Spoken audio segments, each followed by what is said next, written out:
Hey guys, and welcome to the Working Money channel. So I saw this from Matthew Lany here on Twitter. UK-based Ripple partner Revolut plans to start operations in India in the second half of 2022. So here we are seeing another example of a Ripple-enabled company looking to expand in 2022, and this is going to be big. India, already Ripple-enabled. In 2018, Ashish Burla said that Ripple had about 50% of the country at that time. Fast forward 4 years, and we can only imagine how that number has grown since then. So Revolut, a London-based fintech company, is developing a long-term strategy in India with plans to hire close to 300 people by the end of 2022. Paroma Chatterjee, the CEO of Revolut India, told Money Control that the business aims to start with payments by offering cross-border remittances, followed by trading and investments. We recently did talk about Revolut. The company provides a wide range of financial services globally, including payments, transfers, investment and trading, payment gateways for businesses, digital banking, debit cards, among others. For the Indian market, however, the company has committed an initial investment of a little over $45 million. The $800 million funding was to fuel Revolut's global expansion strategy, so pretty much the money is on tap, and the $45 million is the initial round. We have the assurance that as we need money, it will be available, and Revolut is definitely committed to being in India for the long run. So bam, another Ripple-enabled company, this time UK-based Revolut, is looking to permeate cross-border transactions in India in the second half of 2022. More examples of the secondary, tertiary partnerships, expanding the XRP ecosystem, getting everybody on board with the XRP token, creating that flywheel effect, right? The more people using the network, the more valuable it will become. And the Indian population, huge market for remittances, the second biggest country in the world. So that is a very, very important market. Also, they're coming into an age where the commerce is just going to explode. So interesting news there. Thanks so much to Matthew Lany for bringing that up. And Dustin Plantholt, guys, he just recently interviewed, Gene Simmons, kisses Gene Simmons. And check this out. So Forbes Monaco crypto editor Dustin Plantholt sat down in an exclusive interview with rock legend Gene Simmons, an early adopter of cryptocurrency, discussing in detail the reasons Gene decided to accept cryptocurrency as a form of payment in the sale of his ultra-luxurious Las Vegas Valley estate. So Gene Simmons is going to be selling his mansion in Las Vegas, and he is going to be accepting cryptocurrency. Gene Simmons says, it's just smart business to offer interested parties the option of purchasing the home using cryptocurrency. Gene's appreciation of crypto's peer-to-peer and decentralized system is what attracted him to the new digital asset class. He stated it will not replace cash or gold anytime soon, but rather coexist happily, adding, governments are being foolish and slowly opening their eyes to the reality of cryptocurrency because it is here. I've personally met with a few who have made fortunes, millions and some billions from cryptocurrency. Gene will accept payment in Bitcoin and Ethereum, and guys, even lesser known cryptocurrencies such as Litecoin, Polkadot, Uniswap, and Aave. And as shrewd as he is open to accepting even more cryptocurrencies such as Dogecoin, XRP, XLM, TRX, and others dependent on agreeable terms. So Gene Simmons says he will accept XRP if you guys are in the market for a Las Vegas mansion.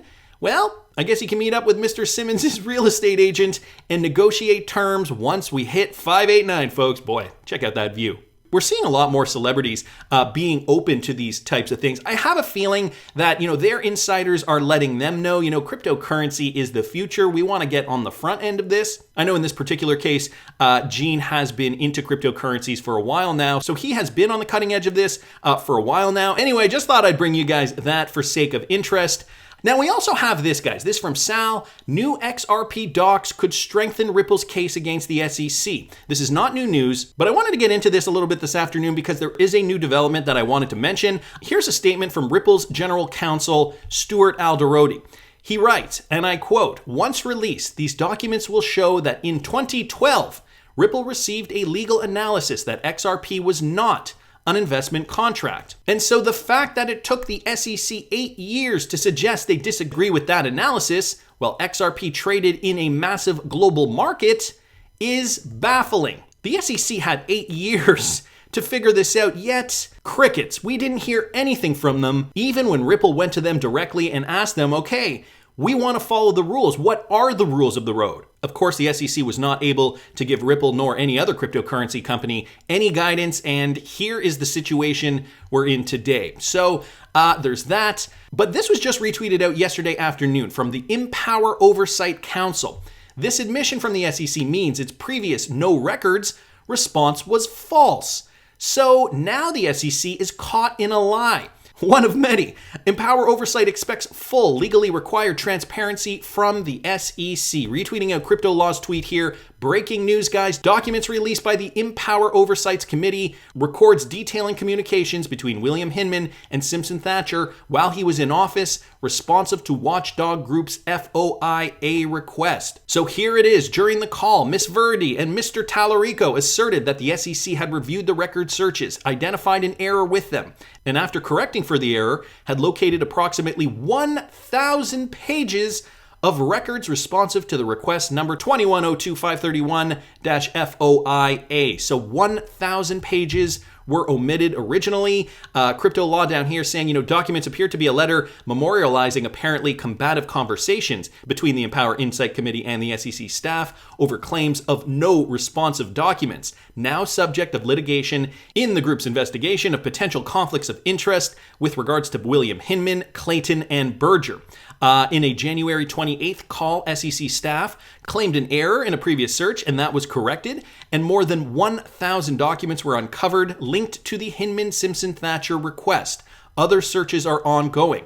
Empower Insights further demanded details on search methods. Read the full document below, and so he links the document here. The behind-the-scenes detail of the SEC staff fighting this group's investigation is why Congress needs to step up and conduct an independent investigation in the matter. So the light could not be brighter shining on the SEC's misdoings. Gotta thank Crypto Law here and, of course, the Empower Insight Committee for doing what they do. These organizations tackling this problem from every angle. XRP Crypto Wolf here saying, the SEC are the biggest liars ever. At what point does Congress step in and stop this madness? The Real Law saying here, 100% agreed. The SEC has been allowed to run freely and with license to wreck innovations in the US without anyone with authority dare or won't step up to stop them. Could there be hidden hands behind the SEC apart from the bankers? That's definitely a possibility. Tag XRP down here saying not only is there most likely incriminating evidence against Hinman in these communications, just imagine how many other people were mentioned. I'm going to get some lightly salted popcorn for this one. Need my blood pressure to stay down.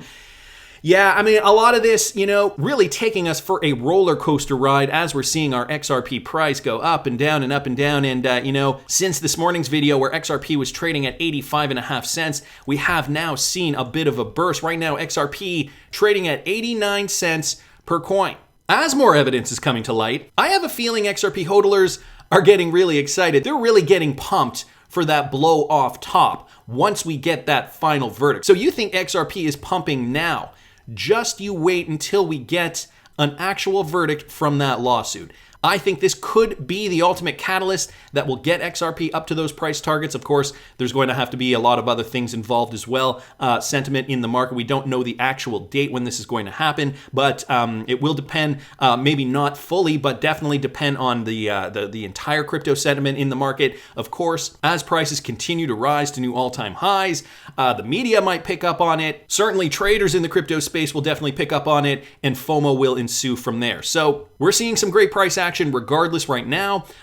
So this is just more good news incriminating the SEC's wrongdoing. Eleanor Turret from Fox Business says, the no records blunder by the SEC doesn't surprise me. As I've said before, the agency was fairly responsive in the early days of Charles Gasparino and my investigation, but then went radio silent when asked to comment or correct our facts. And to put things into perspective here, in other news, today I spoke with a professional trader who had his trading platform investigated by the SEC. The SEC lawyer interviewing him apparently didn't even know what a stop-loss order was. These are the kind of clowns we're working with here, guys. Which gives me confidence, actually, because Ripple's lawyers sounds to me like they have a pretty easy job tearing them apart, which they have been doing. Anyway, want to continue because I've got this from BondCrypt XRP. Tether So talking about Tether here, so switching gears a little bit, I'm not going to get into this article. I will link this in the description of the video though. Tether is a time bomb, says Congressman Warren Davidson. Regulators ought to get their arms around Tether. I'm just going to read you this quote. Regulators ought to get their arms around Tether. There's frankly more reason for the SEC to be looking at Tether than for them to be looking at Ripple and XRP. So Tether, a whole other story that I don't want to get into right now. But Warren Davidson, clearly one of the more awake people there in Congress, he is saying, look guys, why aren't we focusing on the actual problems? Why is the SEC focusing on Ripple and XRP? So this is also good news. Again, don't want to get into this too much, but I will link it in the description of the video if you guys are interested in that Tether case. But, you know, despite all this, I gotta play devil's advocate sometimes. I love Ripple and XRP. I want them obviously to win in court. But guess what I found out, guys? Just saw this on Twitter this morning from Daz Strawn, I believe that's how you pronounce that. Seems like Brad Garlinghouse has removed all of his media. What? Here's a screen grab from Brad Garlinghouse's Twitter account. Media was deleted by tweet author. Now, to be fair, I did go to Brad Garlinghouse's Twitter account. I did click on the media tab right over here, and I scrolled down and I saw, well, no, there's lots of media here. What the heck are they talking about? But when you take a closer look at this, all this media is recent media from 2021. So since the XRP Ripple lawsuit has been in full effect, and even some from before, you know, the public statements that Ripple has made publicly through the media, very carefully curated statements or just some kind of fun gifs as well here.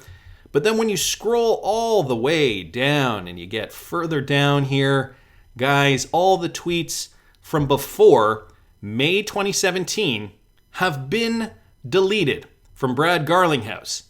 Take a look at that. So the question I have to ask, what was contained in Brad Garlinghouse's tweets? Could it be that just out of an abundance of caution, maybe Brad Garlinghouse's lawyers said to him, you better delete some of your media and some of your tweets from before during that time period that they were questioning the sales of XRP? I mean, that could be one thing. It could just be that maybe Brad Garlinghouse had a bunch of personal stuff in here that he did not want associated with his profile at Ripple. I do not know. It's wild speculation at this point. The one thing we do know, though, for sure is that those tweets were definitely deleted, everything before May 2017, which I mean is fine by me. The SEC is going to try their hardest to bring down the Ripple ship. And even though this specific kind of thing raises some question marks, we still have the glaring evidence that puts the SEC in the hot seat. Why? Why were they hiding these approximate 1,000 pages of detailed records concerning the communications between William Hinman and Simpson Thacher while he was in office? What kind of damning evidence are they trying to hide, and are we going to get more reason to purchase more XRP before it explodes? The upcoming months with regards to this lawsuit and XRP price are going to be really, really interesting. That's just my opinion, but I want to hear what you guys think. Please subscribe to the channel if you haven't already. Like the video if you like the content I'm providing. I always love hearing your comments. See you in the next one, guys.